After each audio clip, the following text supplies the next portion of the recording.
ನಮ್ಮ ಕಾಂಗ್ರೆಸ್ ಶಾಸಕರು ನನ್ನ ಬಗ್ಗೆ ಒಂದು ಧಮಕಿ ಹಾಕಿದ್ದಾರೆ ಡೆಲ್ಲಿಲಿ ಅಂದ್ಬಿಟ್ಟು ಅವ್ರು ಮಾತಾಡಿರೋದನ್ನ ಮಾಧ್ಯಮದಲ್ಲಿ ನೋಡಿದೆ. ಗೋವಿಂದಣ್ಣನವರು ಒಂದು ಫೋನ್ ಬರ್ತದೆ ನನಗೆ, ಸುಮಾರು ಒಂದು 8 ನಿಮಿಷ ಮೊಬೈಲಲ್ಲಿ ಮಾತಾಡಿದ್ದಾರೆ. ಬಟ್ ಆ ಶಾಸಕರು ಅದೇ ರೀತಿ ಪಕ್ಷಾತೀತವಾಗಿ ಊರಿಗೆ ಬಂದು ಒಂದೆರಡು ಮನೆಗೆ ಸೌಹಾರ್ದಯುತ ಭೇಟಿ ಕೊಟ್ಟು ಹೋಗ್ಬೇಕು. ಗ್ರಾಮಸ್ಥರೆಲ್ಲ ನಾವು ಒಗ್ಗಟ್ಟಾಗೆ ಬೇಕಾರೆ ಪಾಪ ಅವ್ರು ಬರೋದಕ್ಕೆ ಸ್ವಾಗತ ಮಾಡ್ತೀವಿ ಅಂತ ಯಾವುದೋ ಸಿಗಂದೂರ್ಗೆ ಹೋಗ್ಬಿಟ್ಟಿದ್ದಾರೆ. ಕೇಳ್ತೀವಿ, ಅವ್ರೇನು ಒಪ್ತಾರೋ ಬಿಡ್ತಾರೋ ಗೊತ್ತಿಲ್ಲ. ಅದಕ್ಕೆ ನಾನೇನಂದೆ, ಆ ಥರ ಒಪ್ಪಲಿಲ್ಲ ಅಂದ್ರಣ ಪಕ್ಷಾತೀತವಾಗಿ ಮಾಡಿದರೆ ನಾನು ಬರ್ತೀನಣ್ಣ. ಕಾಂಗ್ರೆಸ್ಸಿಂದ ಮಾಡಂಗಿದ್ರೆ ಅಣ್ಣ ನಮ್ಮ ಮಾಡಿ ನಂದೇನು ಅಭ್ಯಂತರ ಇಲ್ಲ. ನೀವು ಕಾಂಗ್ರೆಸ್ ವತಿಯಿಂದ ರಂಗೋಲಿ ಸ್ಪರ್ಧೆ ಮಾಡಂಗಿದ್ರೆ ಮಾಡ್ಕೊಳ್ಳಿ, ನಮ್ಮೂರಲ್ಲಿ ಎಲ್ಲಿ ಬೇಕಾದರೂ ಮಾಡೋಣ, ನಮ್ದೇನು ಅಭ್ಯಂತರ ಇಲ್ಲ ಅಂತ ಹೇಳ್ತೀನಿ. ಸರ್, ನಿನ್ನೆ ನಮ್ಮ ಕಾಂಗ್ರೆಸ್ ಶಾಸಕರು ನನ್ನ ಬಗ್ಗೆ ಒಂದು ಧಮಕಿ ಹಾಕಿದ್ದಾರೆ ಡೆಲ್ಲಿಲಿ ಅಂದ್ಬಿಟ್ಟು ಅವರು ಮಾತಾಡಿರೋದನ್ನ ಮಾಧ್ಯಮದಲ್ಲಿ ನೋಡಿದೆ. ನಮ್ಮ ಊರಲ್ಲಿ ಅದಕ್ಕೂ ಮುಂಚೆ ಒಂದು ವಿಚಾರ ನಿಮ್ಮ ಗಮನಕ್ಕೆ ತರಕ್ಕೆ ಇಷ್ಟಪಡ್ತೀನಿ. ಮಂಗಳವಾರ ನಮ್ಮೂರಲ್ಲಿ 850 ಓಟಿದೆ. ಇಲ್ಲಿ ಬುಧವಾರ ರಂಗೋಲಿ ಸ್ಪರ್ಧೆ ಇರುತ್ತೆ. ಮಂಗಳವಾರ ನಮ್ಮ ಕಾಂಗ್ರೆಸ್ ಮುಖಂಡರಾದ ಅಂಚೆಮನೆ ಪ್ರಕಾಶಣ್ಣವರು ಮತ್ತು ಗೋವಿಂದಣ್ಣವರು ಎಡೇಳಿ ಗ್ರಾಮಕ್ಕೆ ಬಂದುಬಿಟ್ಟು ಪ್ರತಿ ಮನೆಗೂ ವಿಸಿಟ್ ಆಗ್ತಾರೆ. ಅವರು ಕೆಲವು ಮನೆಗಳಿಗೆ ಹೋಗ್ಬಿಟ್ಟು ಇಲ್ಲಿ ರಂಗೋಲಿ ಸ್ಪರ್ಧೆ ಮಾಡ್ತಾಯಿದ್ದೀವಿ, ನಮಗೆ ಸಹಕರಿಸಿ ಅಂತ ಕೇಳ್ತಾರಂತೆ. ಜಸ್ಟು ಈ ಥರ ಬಂದು ಹೋಗಿರ್ತಾರಂತೆ. ಅದು ನನಗೆ ಯಾರೋ ನಮ್ಮ ಊರಿನ ಗ್ರಾಮಸ್ಥರು ನನ್ನ ಗಮನಕ್ಕೆ ತರ್ತಾರೆ, ಹಿಂಗೆ ಕೇಳ್ತಾರೆ ಅಂತ. ಆಯಿತು, ನಿಮ್ಮಿಷ್ಟ, ಹೋಗೋರಿದ್ರೆ ಹೋಗಿ ಅಂತ ಅವ್ರಿಗೆ ಹೇಳ್ತೀನಿ.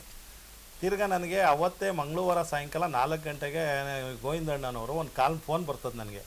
ಸುಮಾರು ಒಂದು 8 ನಿಮಿಷ ಮೊಬೈಲಲ್ಲಿ ಮಾತಾಡಿದ್ದಾರೆ. ನನ್ನ ಹತ್ರ ಮಾತಾಡ್ತಾರೆ. ಏನಂತ ಅಂತಾರೆ ಅಂದರೆ, ಗೋವಿಂದಣ್ಣವರು ನೋಡಿ, ಹಿಂಗೆ ತೀರ್ಥಪ್ರಸಾದ್ ಹಿಂಗೆ ರಂಗೋಲಿ ಕಾರ್ಯಕ್ರಮ ಮಾಡ್ತಾಯಿದ್ದೀವಿ, ನಿಮ್ಮ ಎಡೇಳಿ ಗ್ರಾಮಕ್ಕೆ ನಾನು ಪ್ರಕಾಶಣ್ಣ ಬಂದಾಗ ನಿಮ್ಮ ಗ್ರಾಮಸ್ಥರೆಲ್ಲ ತೀರ್ಥಪ್ರಸಾದ್ ಹೇಳಿ ಬರ್ತೀವಿ ಅಂತವ್ರೆ. ನೀವು ಒಂಚೂರು ಎಲ್ಲ ಗ್ರಾಮಸ್ಥರಿಗೆ ಹೇಳ್ಬಿಟ್ಟು ನಮಗೆ ರಂಗೋಲಿ ಸ್ಪರ್ಧೆ ಮಾಡೋಕ್ಕೆ ಸಹಕರಿಸಿ ಅಂತ ಕೇಳ್ತಾರೆ. ಅಂದರೆ ಪಕ್ಷಾತೀತವಾಗಿ ಮಾಡೋಣ ಅಂತ ಹೇಳ್ತಾರೆ. ನಾನು ಅದಕ್ಕೆ ಗೋವಿಂದಣ್ಣವ್ರಿಗೆ ಏನು ಹೇಳ್ತೀನಿ, ಆಯ್ತಣ್ಣ, ಸಂತೋಷ ಮಾಡಿ, ನಾವು ಅದಕ್ಕೇನು ನಮ್ಮದು ವಿರೋಧ ಇಲ್ಲ. ಪಕ್ಷಾತೀತವಾಗಿ ಮಾಡ್ತೀವಿ ಅಂದರೆ ನಾವು ನಿಮ್ಮ ಜೊತೆಲಿ ಸೇರ್ಕೊಂತೀವಿ, ಮಾಡಿ ಬೇಕಾದ್ರೆ ಒಗ್ಗಟ್ಟಾಗಿ ಮಾಡೋಣ. ಬಟ್ ಆ ಶಾಸಕರು ಅದೇ ರೀತಿ ಪಕ್ಷಾತೀತವಾಗಿ ಊರಿಗೆ ಬಂದು ಒಂದೆರಡು ಮನೆಗೆ ಸೌಹಾರ್ದಯುತ ಭೇಟಿ ಕೊಟ್ಟು ಹೋಗಬೇಕು. ನಮ್ಮ ಗ್ರಾಮಸ್ಥರೆಲ್ಲ ನಾವು ಒಗ್ಗಟ್ಟಾಗೆ ಬೇಕಾರೆ ಪಾಪ ಅವ್ರು ಬರೋದಕ್ಕೆ ಸ್ವಾಗತ ಮಾಡ್ತೀವಿ ಅಂತ ಅಂದೆ. ಅದಕ್ಕೆ ಗೋವಿಂದಣ್ಣವ್ರು ಏನಂತಾರೆ, ಇಲ್ಲ ಅವರು ಇದ್ಕೋಗ್ಬಿಟ್ಟವ್ರೆ, ಯಾವುದೋ ಸಿಗಂದೂರ್ಗೆ ಹೋಗ್ಬಿಟ್ಟಿದ್ದಾರೆ, ಕೇಳ್ತೀವಿ, ಅವ್ರೇನು ಒಪ್ತಾರೋ ಬಿಡ್ತಾರೋ ಗೊತ್ತಿಲ್ಲ ಅಂದರು.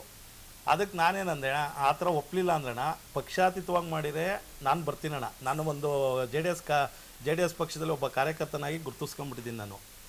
ನೀವು ಇಲ್ಲ ಕಾಂಗ್ರೆಸ್ಸಿಂದ ಮಾಡಂಗಿದ್ರೆ ಅಣ್ಣ ನಮ್ಮ ಮಾಡಿ ನಂದೇನು ಅಭ್ಯಂತರ ಇಲ್ಲ.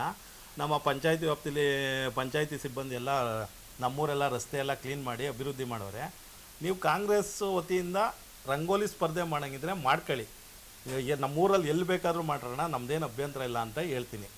ಇಷ್ಟು ಹೇಳಾದ್ಮೇಲೆ ನಾವು ಫೋನ್ ಕಟ್ ಆಗ್ತದೆ. 8 ನಿಮಿಷ ನಾನು ಮತ್ತು ಇವರು ಗೋವಿಂದಣ್ಣವರು ಮಾತಾಡಿದ್ದೀವಿ.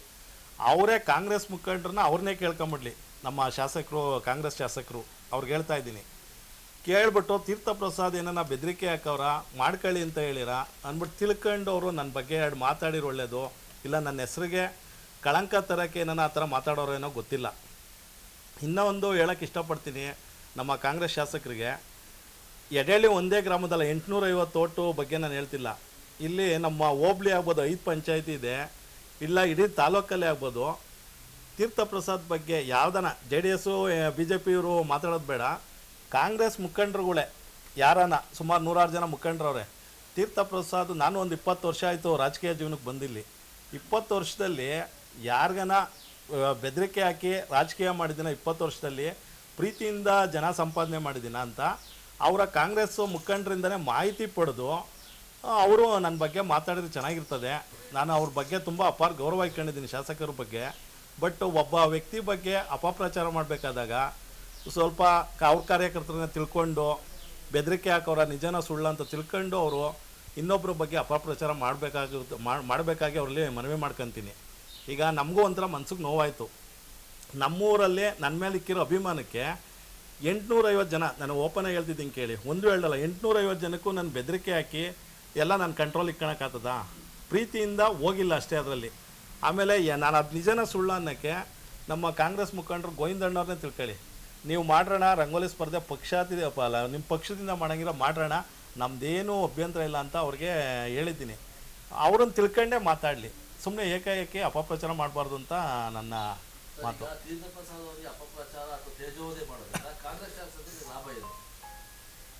ಸರ್ ಅದು ಏನೋ ಗೊತ್ತಿಲ್ಲ ಅವ್ರಿಗೆ ಯಾಕೆ ಆ ಥರ ಹೇಳಿರೋ, ಬಟ್ ಅದನ್ನು ನಾನು ಅದಕ್ಕೆ ಹೇಳೋದು. ನಾನು ಹೇಳಿದ್ನಲ್ಲ 20 ವರ್ಷ ಆಯಿತು ನಾನು ಕಾಂಗ್ರೆಸ್ಸು ಅಲ್ಲ ಇದನ್ನು ನಮ್ಮ JDS ಪಕ್ಷದಲ್ಲಿ ಗುರುತಿಸ್ಕೊಂಡು ನಾನು ರಾಜಕೀಯ ಜೀವನ ತೊಡಗಿಸ್ಕೊಂಡಿದ್ದೀನಿ. ಬೇರೆ ಪಕ್ಷದವ್ರ ಸಲಹೆ ತಗೊಳ್ಳೋ ಬದಲು ಕಾಂಗ್ರೆಸ್ ಮುಖಂಡ 100 ಜನ ಅವರೇ, ನಮ್ಮ 5 ಪಂಚಾಯತಿ ವ್ಯಾಪ್ತಿಗೆ ಹೋದರೆ ಸುಮಾರು ಕಾಂಗ್ರೆಸ್ ಮುಖಂಡರವ್ರೆ. ಯಾರಾದರೂ ಅದರಲ್ಲಿ ತೀರ್ಥಪ್ರಸಾದ್ ಕೆಟ್ಟವನು ಇಲ್ಲ ದೌರ್ಜನ್ಯ ಮಾಡ್ಕೊಂಡು ಅವರು ಒಂದು ಹೆಸರು ಮಾಡೋರೆ ಬೆಳೆದವ್ರೆ ಅಂದರೆ ಒಂದು ನಾವು ಅದನ್ನೇನೋ ಇದ್ದರೆ ತಿದ್ಕೊಳ್ಳೋಣ, ಶಾಸಕರು ಹೇಳಿದ್ರಂತವು ಹೇಳಿದರೆ ಸುಮ್ಮನೆ ಇಂಥವನ್ನ ಟೀಕೆ ಮಾಡೋದು ತಪ್ಪು ಅಂತ ನಾನು ಹೇಳ್ತೀನಿ.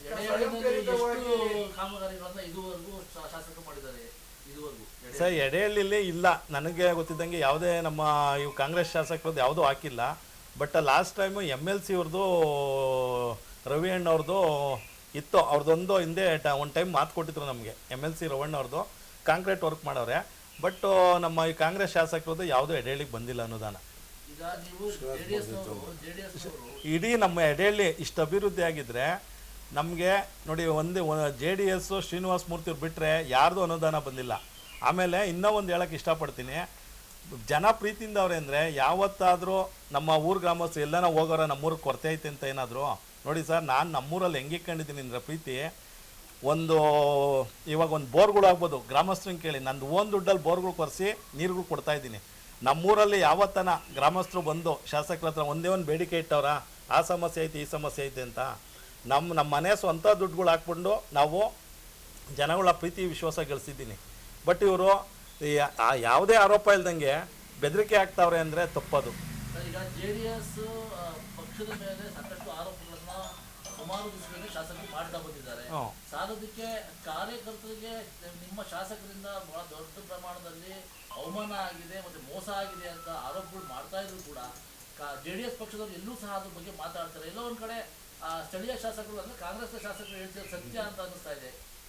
ಇಲ್ಲ ಸರ್, ಈಗ ಆ ಥರ ಈಗ ಅವ್ರು ಮಾತಾಡೋದು ತಪ್ಪು. ಈಗ ನಮ್ಮ ನಿನ್ನೆ ಮಾತಾಡಿರೋದು ನಮ್ಮ ಹೋಬಳಿ ಅಧ್ಯಕ್ಷರು ಕುಮಾರಣ್ಣವ್ರ ಬಗ್ಗೆ ಮಾತಾಡಿರೋ, ನನ್ನ ಬಗ್ಗೆ ಮಾತಾಡಿರೋದು, ಅವನ್ನ ಎಲ್ಲ ತಿಳ್ಕೊಂಡು ಮಾತಾಡಲಿ. ಇಲ್ಲ ನಮ್ಮ ಕುಮಾರಣ್ಣವರು ಜಸ್ಟ್ ನಾನು ಅವ್ರ ಬಗ್ಗೆನೂ ಹೇಳ್ತೀನಿ, ಎಲ್ಲ ಈಗ ನಮ್ಮ ಪಕ್ಷ ನಮ್ಮ ಲೀಡ್ರುಗಳು ನಮ್ಮನ್ನು ಬಿಟ್ಕೊಡಲ್ಲ, ಅವ್ರದ್ದೇ ಪಕ್ಷದವ್ರ ಲೀಡ್ರುಗಳವ್ರೆ, ಅವ್ರನ್ನೇ ತಿಳ್ಕೊಂಡು ಮೋಹನ್ ಅಣ್ಣ ಆಗ್ಬೋದು, ತೀರ್ಥಪ್ರಸಾದ್ ಆಗ್ಬೋದು, ಏನೋ ಬೆದರಿಕೆ ಮಾಡಿ ರಾಜಕೀಯ ಮಾಡ್ತಾವ್ರ ಏನು ಅಂತ ಒಂದು ತಿಳ್ಕೊಂಡು ಮಾತಾಡಲೇಬೇಕು ಅಂತ ನಾನು ಮನವಿ ಮಾಡ್ತೀನಿ ಅಷ್ಟೇ ಅವ್ರಿಗೆ. ಸ್ವಯಂ ಪ್ರೇರಿತವಾಗಿ ಜನಗಳೇ ಇಷ್ಟಪಟ್ಟಿಲ್ಲ. ಹಂಗೂ ಅದ್ರೊಳಗೆ ಏನೋ ಒಂದು ನೋಡಿ, ಒಂದು ನಾನು ಹೇಳಿದ್ನಲ್ಲ, ಒಂದು 850 ಜನದಲ್ಲಿ ಒಂದು 10 ಜನ ಹೋಗ್ಬೋದೇನೋ, ಜಸ್ಟ್ ಮಾಡೋಣ ಅಂದೆ ನಾನು. ಹಂಗೂ ಗೊತ್ತಾಯ್ತ್ರಲ್ಲ, ಅವಕ್ಕೂ ಅಂದೆ ನಾನು. ಯಾಕೆ ಗೊತ್ತಾ, ಆಮೇಲೆ ನಾನು ಏನಂತ ಹೇಳಿದೆ ಅಂದರೆ, ಇಡೀ ಓಪನ್ ಆಗಿ ಹೇಳ್ತೀನಿ ಕೇಳಿ, ಫೋನಲ್ಲಿ ನಾನು ಗೋವಿಂದಣ್ಣವ್ರು ಮಾತಾಡಿರೋದಕ್ಕೆ ಪ್ರೂಫ್ ಐತೆ ಅಣ್ಣ. ಬೇಕಾದ್ರೆ ಇಡೀ ಊರಲ್ಲೇ ಬಿಡಿಸ್ತೀವಿ, ರಂಗೋಲಿ ಕಾರ್ಯಕ್ರಮಕ್ಕೆ ನಮ್ದೇನು ಅಡ್ಡಿ ಇಲ್ಲ. ಬಟ್ ಪಕ್ಷಾತೀತವಾಗಿ ಮಾಡ್ತೀವಿ ಅಂದರೆ ಸಹಕರಿಸ್ತೀನಿ ಅಂತ ಹೇಳಿದ್ದೀನಿ ನಾವು. ನಾನು ಹೇಳಿದೆ, ಮನೆ ಮುಂದೆ ಅಂತಲೇ ಅಲ್ಲ, ನಿಮ್ಗೆ ಎಲ್ಲಿ ಬೇಕಾದರೂ ಎಡೆಹಳ್ಳಿ ಗ್ರಾಮದಲ್ಲಿ ಎಲ್ಲ ಕಡೆ ಕಾಂಕ್ರೀಟ್ ಮಾಡಿಸಿದ್ದೀವಿ, ನಿಮ್ಗೆ ಎಲ್ಲಿ ಬೇಕೋ ಮಾಡ್ಕೊಳ್ಳಿ ಅಂತ ಹೇಳಿದ್ದೀನಿ ನಾನು. ಜಸ್ಟ್ ಅವ್ರ ಮುಖಂಡ್ರನ್ನೇ ಕೇಳ್ಬಿಟ್ಟು ಅವ್ರು ಮಾತಾಡಲಿ ಅಂತ ಇಷ್ಟಪಡ್ತೀನಿ ನಾನು. ಇಡೀ ತಾಲೂಕಿನಲ್ಲಿ ರಂಗೋಲಿ ಸ್ಪರ್ಧೆ ಮಾಡೋದ್ರಿಂದ ನಿಮ್ಮ ಪ್ರಕಾರ ತಾಲೂಕು ಅಭಿವೃದ್ಧಿ ಆಗಲ್ಲ ಸರ್? ಇಲ್ಲ, ಅದೊಂದು ರಂಗೋಲಿ ಮಾಡೋದ್ರಿಂದ ಬಗೆಹರಿಯಲ್ಲ. ಜಸ್ಟು ನನ್ನ ಪ್ರಕಾರ ಕಾಮಗಾರಿಗಳು ಮಾಡಿ ಅದನ್ನು ಇದು ಮಾಡಿದರೆ ಅಭಿವೃದ್ಧಿ ಆಗ್ತದೆ. ಒಟ್ಟಾರೆ ಶಾಸಕರ ಆರೋಪದಿಂದ ಒಂದು ಮಾಹಿತಿ ಕೊರತೆ ಇದೆ ಅಂತ ಏನು ಸರಿಯಾದ ಮಾಹಿತಿಗಳು? ಹೌದು, ನಿಜ. ಈಗ ಪಾಪ ಶಾಸಕರಿಗೆ ಇಲ್ಲಿಂದ ಯಾರೋ, ನಾನು ಹೆಸರುಗಳು ಹೇಳಕ್ಕೆ ಹೋಗಲ್ಲ, ಯಾರೋ ತಪ್ಪು ಸಂದೇಶ ಕೊಟ್ಟು ಈ ಥರ ಎಲ್ಲ ತಿರುಚುತ್ತಾ ಇದ್ದಾರೆ. ಶಾಸಕರು ದಯವಿಟ್ಟು ಖುದ್ದಾಗಿ ಒಬ್ಬ ವ್ಯಕ್ತಿ ಬಗ್ಗೆ ಮಾತಾಡಬೇಕಾದಾಗ ಸ್ವಲ್ಪ ಸಲಹೆ ತಗೊಂಡು ಮಾತಾಡಲಿ, ತಪ್ಪೇನಿಲ್ಲ. ಅವರು ಮಾತಾಡೋಕೆ ನಂದೇನು ಅಭ್ಯಂತರ ಇಲ್ಲ. ಸುಮ್ಮನೆ ನಮಗೂ ನೋವು